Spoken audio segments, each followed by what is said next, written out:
Rencana untuk pindah ibu kota itu sudah digagas sejak lama. Bahkan sejak era Presiden pertama Republik Indonesia, Insinyur Soekarno.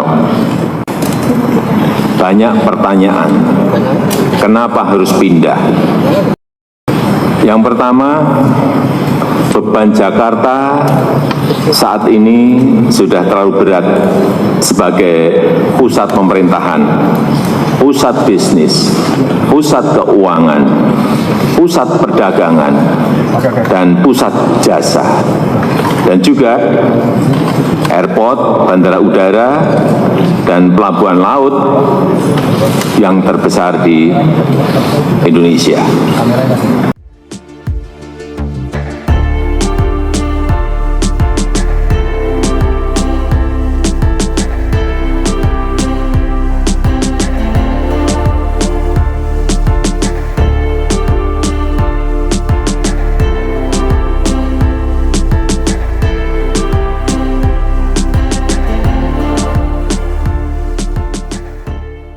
Yang kedua, beban Pulau Jawa yang semakin berat dengan penduduk sudah 150 juta atau 54% dari total penduduk Indonesia dan 58% PDB ekonomi Indonesia itu ada di Pulau Jawa dan Pulau Jawa sebagai sumber ketahanan pangan. Beban ini akan semakin berat bila ibu kota pemerintahan pindahnya tetap di Pulau Jawa. Kemudian juga ada yang bertanya mengenai pendanaan. Perlu kami sampaikan bahwa total kebutuhan untuk ibu kota baru adalah kurang lebih 466 T. Nantinya 19% itu akan berasal dari APBN. Itu pun terutama berasal dari skema kerjasama pengelolaan aset di ibu kota baru dan di DKI Jakarta. Sisanya akan berasal dari KPBU, kerjasama pemerintah dan badan usaha, serta investasi langsung swasta dan BUMN.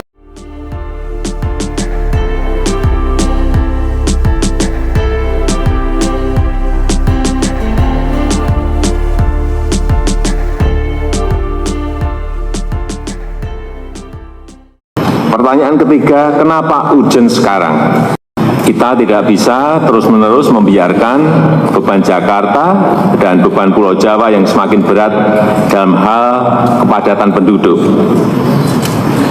Kemacetan lalu lintas yang sudah terlanjur parah dan polusi udara dan air yang harus segera kita tangani. Dan ini bukan kesalahan Pemprov DKI Jakarta, bukan. Tetapi terlebih karena besarnya beban yang diberikan perekonomian Indonesia kepada Pulau Jawa dan kepada Jakarta. Kesenjangan ekonomi antara Jawa dan luar Jawa yang terus meningkat meskipun sejak 2001 sudah dilakukan otonomi daerah. Pemerintah telah melakukan kajian-kajian mendalam dan kita intensifkan studinya dalam 3 tahun terakhir ini. Hasil kajian-kajian tersebut menyimpulkan bahwa lokasi ibu kota baru yang paling ideal adalah sebagian Kabupaten Penajam Pasar Utara dan sebagian di Kabupaten Kutai Kartanegara, Provinsi Kalimantan Timur. Kenapa di Kaltim? Ada pertanyaan, kenapa di Kaltim? Satu, risiko bencana minimal. Baik bencana banjir, gempa bumi, tsunami, kebakaran hutan, gunung berapi, dan tanah longsor. Yang kedua, lokasinya yang strategis, berada di tengah-tengah Indonesia. Yang ketiga, berdekatan dengan wilayah perkotaan yang sudah berkembang, yaitu Balikpapan dan Samarinda. Yang keempat, telah memiliki infrastruktur yang relatif lengkap.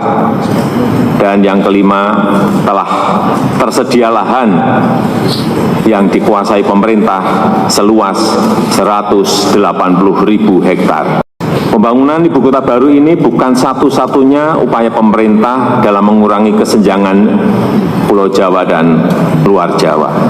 Karena selain itu pemerintah juga akan membangun industrialisasi di luar Jawa berbasis hilirisasi sumber daya alam.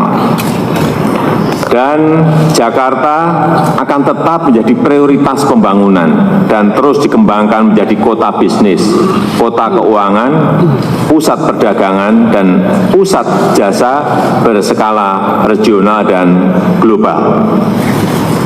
Dan rencana Pemprov DKI Jakarta untuk melakukan urban regeneration yang dianggarkan sebesar 571 triliun tetap terus dijalankan dan pembahasannya sudah pada level teknis dan siap dieksekusi.